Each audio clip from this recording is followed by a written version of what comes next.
¿Ya leyeron el programa de gobierno de Paloma Valencia?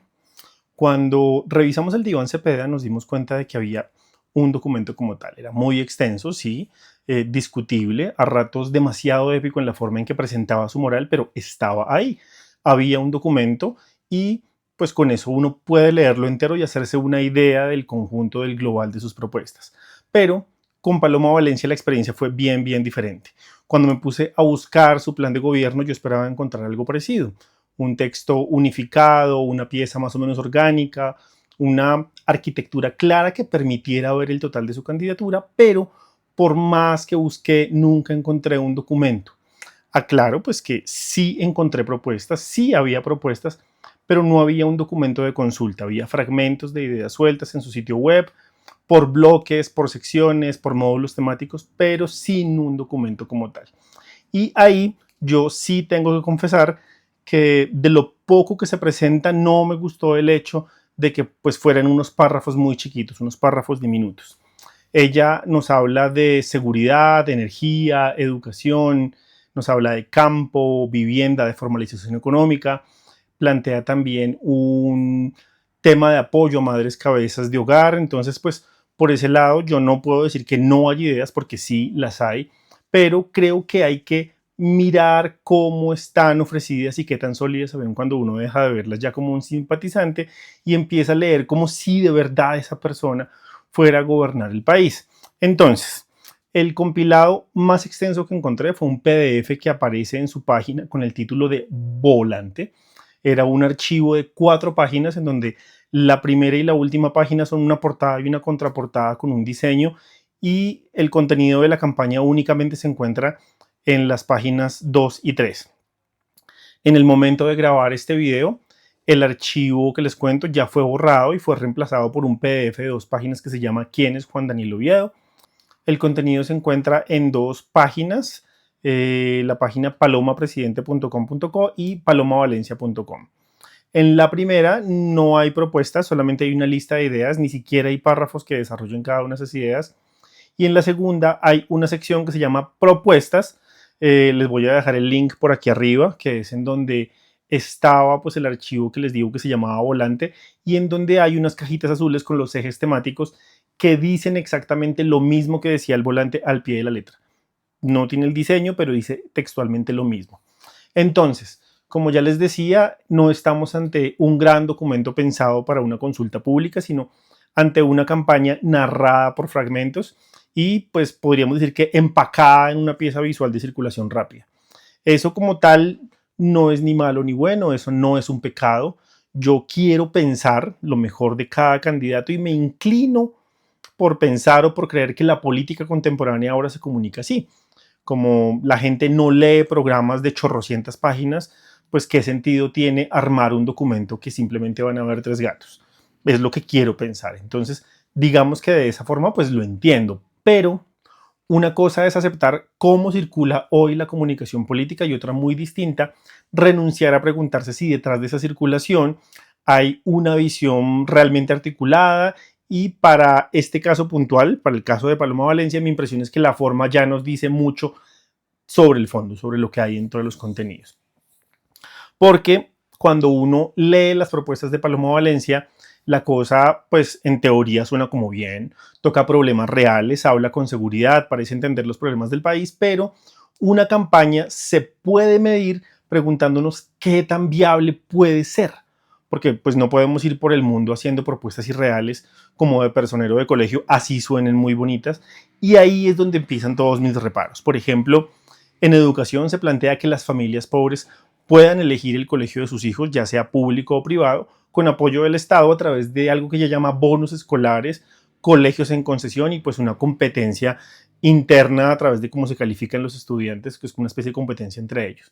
La idea me parece buena, suena moderna, suena flexible e incluso pues podríamos decir que es inclusiva, y pues la cosa de alguna manera pues promete abrir puertas y romper con la resignación de pues al que le tocó, le tocó.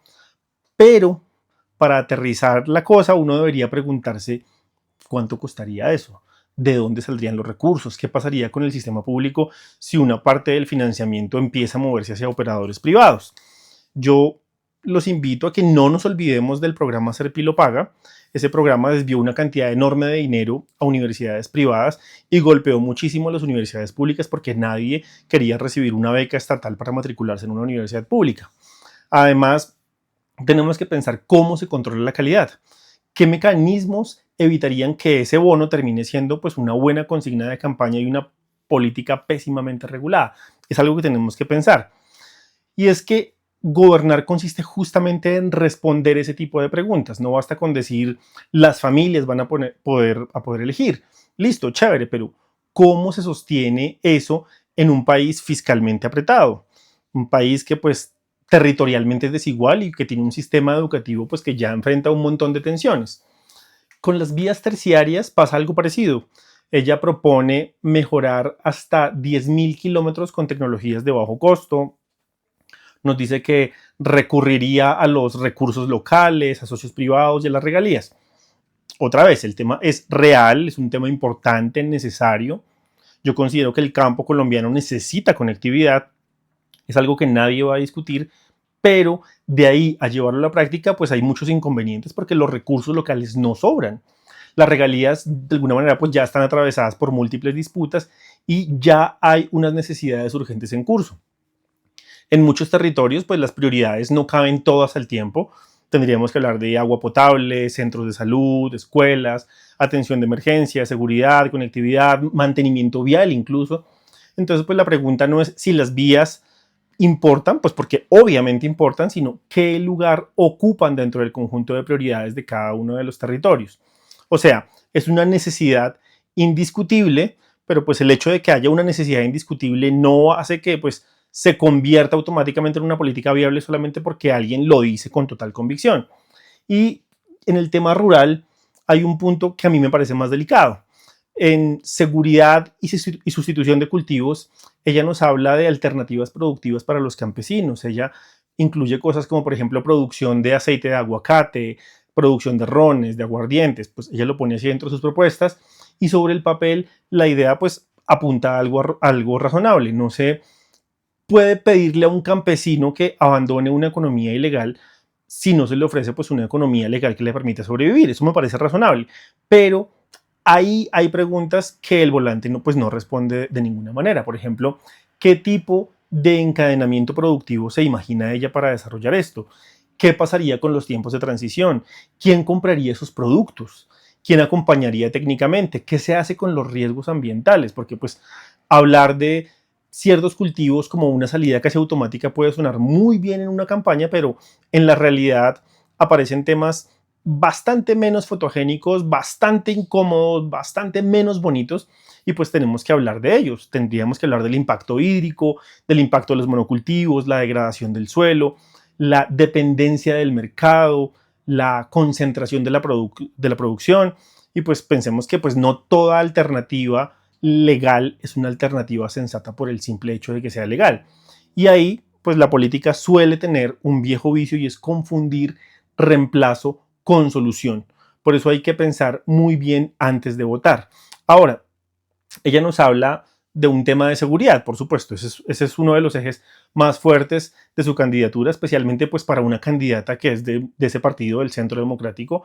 Y ahí pues el lenguaje se vuelve para ella mucho más duro.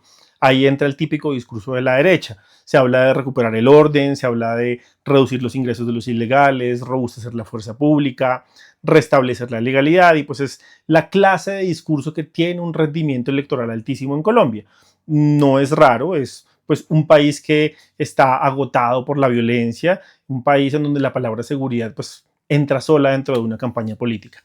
Pero precisamente por eso es un punto al que tenemos que exigirle muchísimo, que requiere muchísimo cuidado porque pues Colombia no puede hablar de seguridad con amnesia. Nosotros no podemos hacerlo como si ya no supiéramos lo que ocurre cuando el lenguaje del orden se vuelve pues demasiado autosuficiente o demasiado, no sé, moralmente seguro de sí mismo. Tenemos que tener claro que aquí en Colombia hay una memoria pesada y por eso la pregunta no simplemente es si se va a perseguir la legalidad, tenemos que preguntarnos es cómo, con qué controles, con qué límites, con qué diseños institucionales y sobre todo con qué garantías de que la lucha por la seguridad no vaya a terminar una vez más bordeando o alimentando formas oscuras de poder que en este país ya conocemos demasiado bien con el nombre de los paras. Entonces, pues pensémoslo. A veces en Colombia se habla de seguridad con una ligereza y con una nostalgia que parece de todo menos seguridad. Paloma Valencia también toca un tema de la energía. Ella pues promete varias cosas, nos habla de energía eólica, solar, hídrica, nuclear, dice, geotérmica también lo habla, y suelta la frase de que la energía es desarrollo. Y sí, pues en términos generales lo es. El problema es que entre una frase potente y una política energética seria hay un trecho muy grande. Ahí entran los tiempos de ejecución, el licenciamiento, pues las conflictividades territoriales, los costos, la infraestructura, la misma capacidad técnica del Estado, las tensiones regulatorias, y pues eso no es un tema de solamente proponer, sino es un tema de revisar la viabilidad de estos proyectos. Entonces, mi impresión general es que las propuestas de Paloma Valencia están diseñadas para comunicar, por eso el uso de un formato exageradamente breve, muy breve para mi gusto, pero pues no deja ver, sus propuestas y sus documentos no dejan ver con suficiente claridad las restricciones reales de su ejecución. Y ahí está el punto que a mí me interesa. No se trata pues de negar que haya temas importantes ni de fingir superioridad porque uno encontró pues un volante en vez de un gran PDF como lo tenía el otro candidato, sino se trata de mirar estas propuestas como si mañana ella de verdad fuera a convertirse pues, en la gobernante, como si esas propuestas fueran un plan de gobierno. Yo considero que pues todavía faltan demasiadas respuestas sobre costos, prioridades, tensiones internas y los efectos secundarios de sus mismas propuestas. Y pues eso es algo que a todos como colombianos tiene que importarnos, porque en campaña casi todo puede sonar razonable si se formula bien, pero el verdadero examen empieza cuando uno se pregunta quién paga, qué se sacrifica, qué riesgos aparecen en el camino y qué tipo de Estado sería necesario para que todo eso no se quede simplemente en propuestas de personal de colegio, como lo decía antes. Ahí es donde yo quiero poner la vara para todos los candidatos, no en la simpatía personal ni en la tribu ideológica como lo hablamos en el anterior video, ni tampoco en las emociones del momento. Me interesa más saber quién está prometiendo algo que realmente podría aterrizarse en la Colombia real. Y en el caso de Paloma Valencia, por ahora, lo que veo es una candidatura con habilidades para empaquetar mensajes y con un buen olfato para ciertos temas sensibles del país, pero todavía con demasiadas zonas grises cuando uno pues pregunta por la viabilidad de esas propuestas. Apelando yo pues a la buena fe de Paloma, yo veo pues una voluntad política, una comunicación efectiva y digamos que una intuición electoral, pero no veo realmente una estrategia, no veo un camino a seguir para alcanzar lo que propone y pues en una campaña presidencial eso no es un detalle pequeño, sino que es casi todo.